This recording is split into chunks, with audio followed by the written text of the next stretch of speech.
Newsfirst Newsline with Faraz Shaukatali. And a very good evening to you and a warm welcome to Newsline Live. Now then, this evening I thought we'd do it slightly differently, and I'm going to be putting some cards up of the questions that I'm going to pose my guest, and we're trying to get solutions as opposed to being constantly told about the problems. After all, you and I and everybody in the control room and everybody outside, we all know what the problem is, and honestly we'd rather not have politicians come here and tell us about the troubles, because they're telling us what we already know. We want to have solutions. We want to know what the plans are. Everybody has plans, excepting, it appears, that the government of the day. Some of the opposition parties don't have plans either. But anyway, let's find out, shall we? We'll talk to a real person who knows a thing or two about the economy. He's, of course, a senior lecturer at the Department of Economics, the University of Colombo, and no stranger to our program. He's been on here before. Dr Priyanga Dunusinghe. Very good evening to you, Doctor. Good evening. Thank you very much for coming on the program. I thought we'll start off with the first question, since we, the Republic, me and everybody else, are all looking for solutions. I thought I'd ask you, what would you say, give us 3 solutions to up our economy. What would you say? Yes, first of all, thank you so much for inviting me for this program. I think right now the issue is very clear, and we have discussed over the month or over the years the major economic problems faced by the country, and as a solution, the very quick reply, the first solution that I would like to suggest is that we need to address the issue of the foreign reserve, the issues rising from the lack of foreign reserve at the moment, right, for imports and for paying back our loans, interest and all these things. Yeah. So my solution is to basically get the IMF support to solve this issue. Why I recommend IMF? There are 2 reasons. One thing is, at the moment we have a resource gap. Yeah. We need to solve that first, and certainly the IMF will help to address that issue. Okay. And beyond that, why we have ended up here today is due to number of structural weaknesses in the economy in terms of higher budget deficit, loss-making public businesses or the state-owned enterprises, then low competitiveness with respect to our exports, and poor business environment, which basically fail to attract foreign direct investments and even the local investments. So this second point, the second of your 3 things, one is to address the reserves, and the second one is address the structural weaknesses? Yes, it's actually in fact, if you go to IMF, then the IMF will have a short-term solution in terms of financing this resource gap, and also will have some reforms requirement where the government needs to undertake, which addresses the structural reforms. Can you give the Republic some idea of what these structural weaknesses are and what? Basically, one of the structural weaknesses facing at the moment over the years is the higher budget deficit, where our revenue remain around 12% of the GDP, whereas the expenditure is around 20 to 22% of the GDP. So how we finance that gap? One way is to borrow from abroad. Now over the years we borrowed, from the bilateral sources, multilateral sources, from sovereign bond and all. Now, what we have to pay? We have to pay those monies at the moment. So if we did not borrow, if we had no budget deficit, gap between the revenue and expenditure, we won't borrow that much of money. No? So why we have ended up with borrowing such a huge money? The reason is because of the budget deficit that we had previously. So and the budget deficit has been caused by overspending. Definitely, and loss-making state-owned enterprises and all this. Right. And giving a lot of concessions to here and there for the wealthy businesses and the other groups. You mean, yeah, okay. So what you're really saying is that political patronage. Yes. I mean, if you look at the state bank, the state of the state banks, and look through their old books, there have been many cases over the years. And it's not exclusive to one party or the other party. Yes. It is as it is. All the governments of the day have been responsible for that. And that is this, that they have encouraged the state-owned financial institutions to lend money to people connected to them. And those loans almost always go into a bad debt situation. Definitely. And then they never collect. Yeah. And because if they collect, the balance sheets will look awful. Yeah.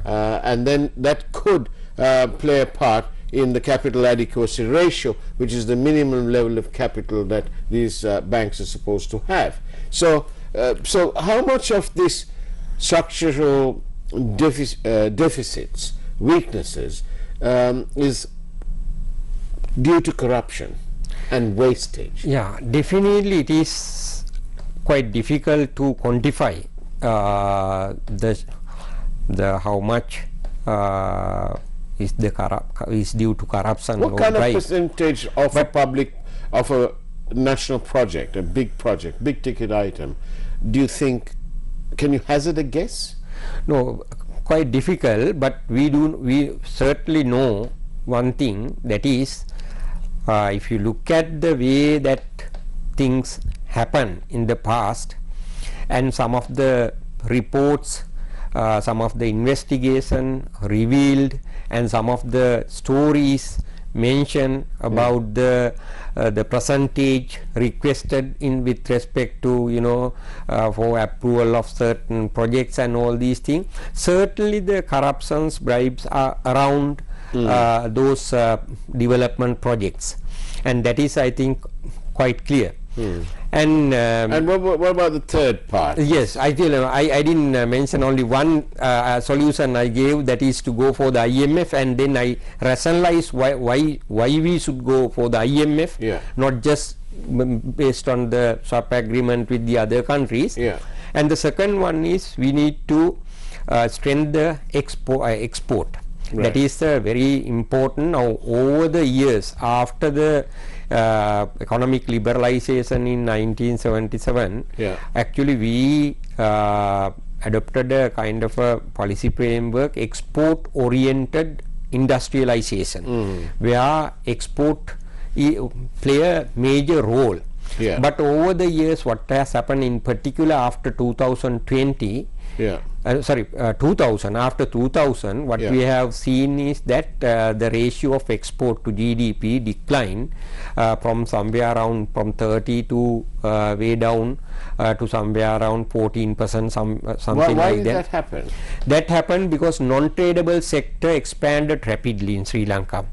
As a result, GDP expanded because we start constructing roads, ports, and other various other non-tradable sector, we say, because when you expand non-tradable sector, then it is a cost generally to the tradable sector, because resources move into non-tradable sector, and as a result we became less competitive in the global market. Now what we promised to export, goods and services. What we export right now, humans.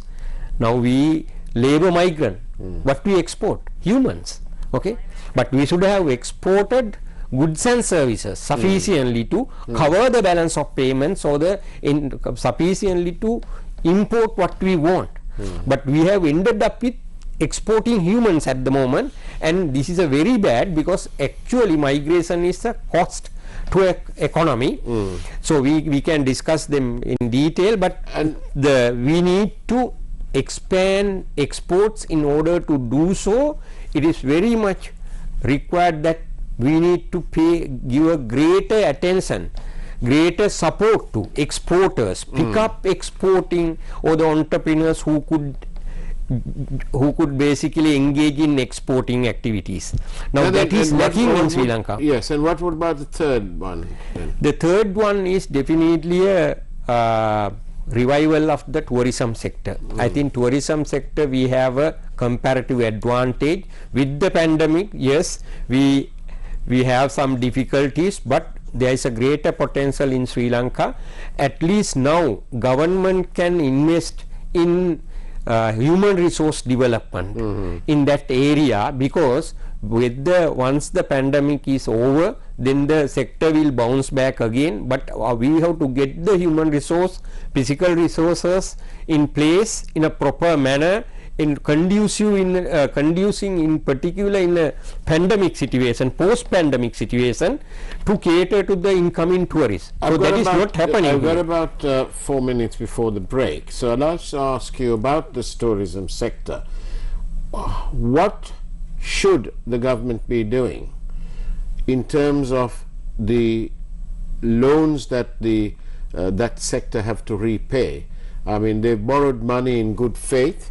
They'd like to repay it in good faith, but they honestly have got no faith anymore, good or bad, because there's simply a lack of Suddas here, foreigners. You know, they haven't come because they can't come for all sorts of reasons.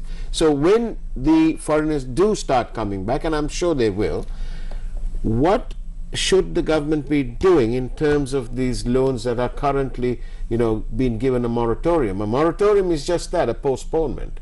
So what should they be doing? Should they write it off? Should they, what should they do? No, certainly if you look at around the other countries around the world, they have obtained various facilities in the form of grant. For example, European Union. Yes, they give you 80% of your wages, for example. Yes, yes. I mean, there are international organizations who offered in the form of grant to those sectors which badly affected by the pandemic, garments and textile, tourism, and number of other sectors. Actually, government or the government, the ministries, even the Ministry of Tourism or the government did not approach to such organization and sought some financial support. Now they could have easily made an arrangement with those international organization and offer some relief, not just to the firms or the businesses, but also for the workers who engage in the tourism sector prior to this pandemic. We have to agree that government is really not in a good position to financially support them, given, you know, budget deficit. Yes, given but what can they do? Can they take a Can they create a bond? Can they take part of that loan? And no, certainly they can look for external financial resources which are available in the form of grant, not in the form of loan as such. They should have talked to some international donors and make some arrangement. I think that some of the other countries have done. For example, Bangladesh, with the help of European Union, helped around 3 to 4 million workers in the textile and apparel sector. They retain their workers. Indeed. And when we come back after this short break, we'll be asking our guest at least 7 more questions. Let's see if we've got enough time. All right. So we'll be discussing the economic recovery looking at the economic activities, the 48 economic activities in our country, the US dollar crisis, and what happens if the US dollar further appreciates by at least 10%, and what will happen to petrol, diesel, gas, milk powder and medicine prices, and of course the big question, the multi-trillion rupee question: can the people of Sri Lanka afford this increase, and what about the politicization of the public services? All that and more after the break. We'll see you.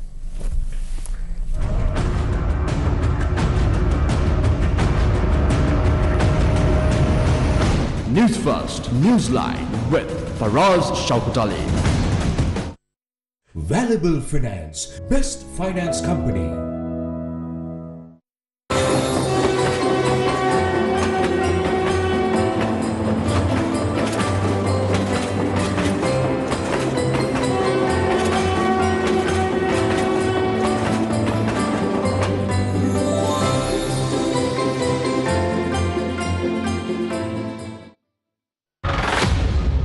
How to spend 85 billion rupees for rural development. Finance Minister educates ruling party MPs.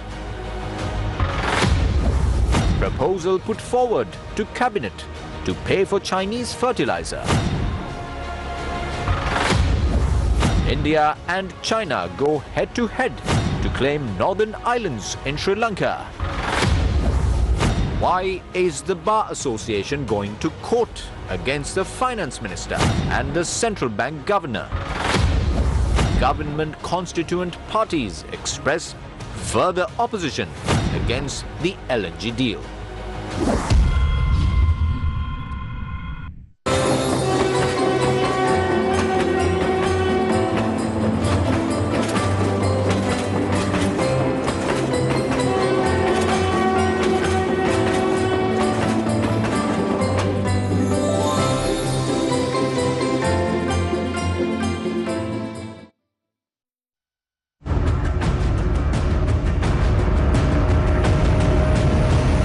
Newsfirst Newsline with Faraz Shaukatali.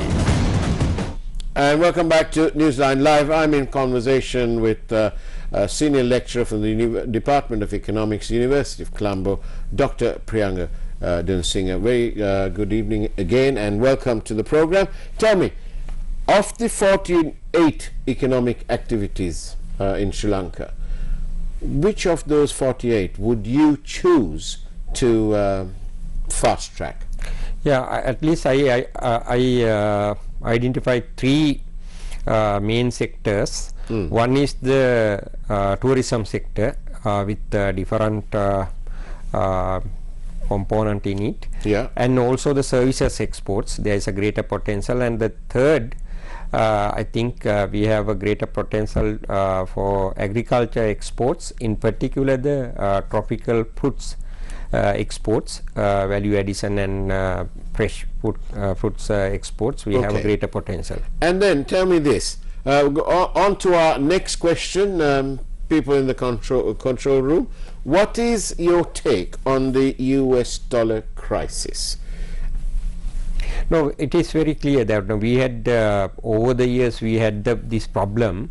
We covered the trade deficit to remittances and the other foreign aids, like the tourism sector. Foreign remittances, and plus the loans that we obtain from foreign donors. Now what happened with the COVID? What happened? Tourism and the remittances get affected badly, and the government took a policy decision to stop all the development project. Most of the development project, for example, light railway project, government is stopped. MCC grant, government is stopped. Most of the other World Bank funding were stopped. Now, can you tell me, Dr. Dunusinghe, let's say that inside this dollar crisis, and there's no point anyone denying it and being in denial, because it does happen and it is happening and we're living while it's happening. So let's say that the dollar appreciates by 10%, right? That means government debt which is a total of 33 billion US dollars, will increase by another 3.3 billion dollars, right? That's 10% if the dollar appreciates.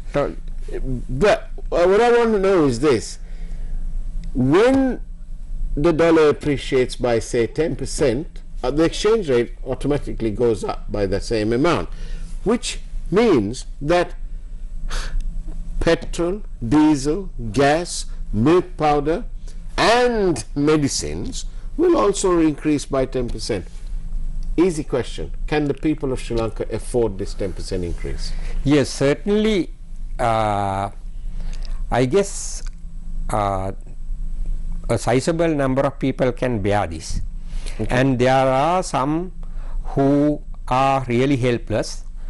In case that the rupee get depreciated, government needs to look after the people who cannot afford this. Not all the people, certainly. You and me, I'm sure. There are 16 million voters in the country, so technically over 18, okay, and of sound mind.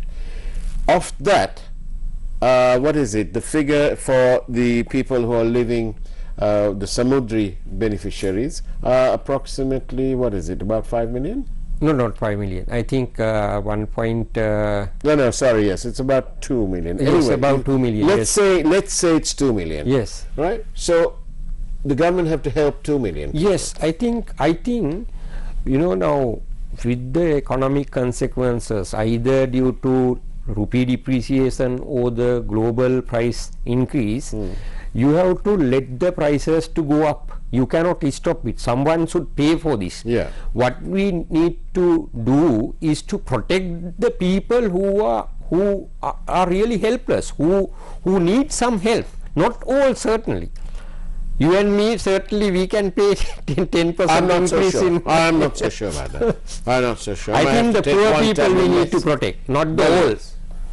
All right. Okay. But but you agree that if the dollar appreciates a further 10%, then the prices will go up by 10%. Yes, and maybe. The price of petrol, diesel, gas, milk powder, medicine will go up, and the problems are going to get even worse. Next question, then. I think the control room is really busy this evening. Right. Next question. World organic produce averages 1.7%. That's organic produce. Yeah. Sri Lanka is at 2.5%. Now then, in Sri Lanka we've got how many? 5.7 million families. 2.5% of that can afford to buy the organic produce. That means 142,400 families. Now, if we want to double that, the sale of organic produce, I'm not talking about production, I'm talking about selling it. And if we want to double it, obviously we need another 142,000 families. Does this country have, according to this economy, another 142,000 people or families who can afford to pay the higher organic produce prices? Definitely yes. Really? Yes, I think only what is needed is to have a social marketing campaign, and make the product available in places where the consumers can access. Generally you can generate that demand for for the specialist food. Yes, definitely. There are people who can really bear the higher, pay the higher prices. Even from what I'm understanding from you, Dr. Dunusinghe, is that Sri Lanka is far richer than what we think. Yes, definitely. If you just go around and see the type of vehicle they use. No, but that's only in Colombo. What about out in the rural areas? They can't afford that. Even the rural areas, the things are not that bad. The income inequality. Now, if you look at the income inequality, the number one in the South Asia, only I think 1 or 2 countries before us, income inequality is higher, means we have certainly a super rich people, My God, no wonder Okay. the prawn Even brokers if are you doing think very like well. the rural area people are poor, not rural, shall we say that semi-urban areas Yes. people are poor? No, I don't think so. So that's why they've got a lot of gold. Because if you look, I think that one of the biggest businesses that are doing well, even in these bad times, especially in the bad times, are the prawn brokers. Yes, definitely. The pawn brokers, PAWN, pawn brokers. Well, you know, that's amazing what you say. And so therefore, in that case, the government had better up the production of organic food. Yeah, definitely, there is a demand. There's a demand. Yes, definitely. So now it's become I thought it was a financial problem. Now it's become a production problem. Production problem. Well, wonderful. President Gotabaya Rajapaksa, I know you're out there in Singapore. Hope you're watching this. Here you go. Somebody's telling you that it's working. So wonderful. You know, great if that's the case. Now then,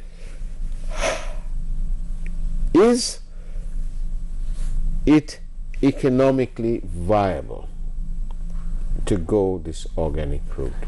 Certainly 100% organic is, I think, very clear.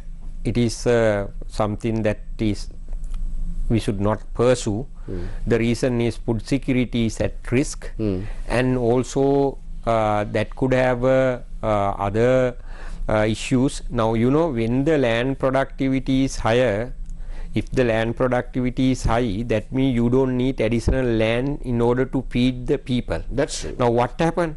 With the organic fertilizer, if the land productivity come down, that means you have to clear more land, and that could have a burden to the environment. But usually, if you are trying to convert, if you want to introduce organic fertilizer into a land that has already been tilled by and spoiled in a way by chemical fertilizer, you need to wait a period of time. Some experts say you have to wait 3 years. Yeah, definitely. I So mean, what are we going to do in the 3 years? We're going to import all this stuff with what? no, I don't think that 100% organic is something which is, you know, a country should consider. Given the land scarcity in Sri Lanka, the best way is to let the organic farming to continue while, you know, while encouraging it, but at the same time making available the inorganic fertilizer and other things for the other farmers, or for the commercial farmers. And I think what has happened is that now in a pandemic of in this pandemic situation, government, you know, attempted to touch an area without a clear cut understanding about the direction the policymakers should take in terms of promoting agriculture. I call those decisions as unplanned. Yeah, definitely. Unplanned. Definitely. Yes. Sri Lanka's unplanned economy. Yeah, definitely. In fact, I've got a different slogan. It's not really one country, one law. We all agreed we are one country, but it's one country with several flaws. Yes, definitely. And we've also got, would you agree with me, we've only got a minute, so, you know, would you say that the bulk of the real problem, you know, this corruption, but that the public services have been politicized? Yeah, definitely. I think that is the real outcome of that politicization is clearly visible at the moment with the weaker set of weaker institutions around us. Now, with respect to policy making, I think we may criticize politicians, but if you look around, actually as a society, each institutions, I mean, we can take even the temple as institutions, got weaker and got corrupt, and as a result we have lost the most important element, that is values in the society, and I think that is the biggest issue at the moment which put us back.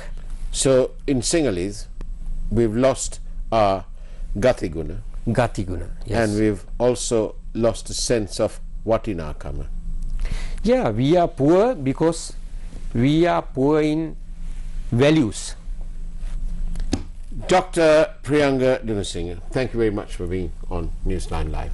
I Thank really you. appreciate that. Thank you. That is the way it was on Newsline Live. We wish you a very good evening, and as always, God bless you.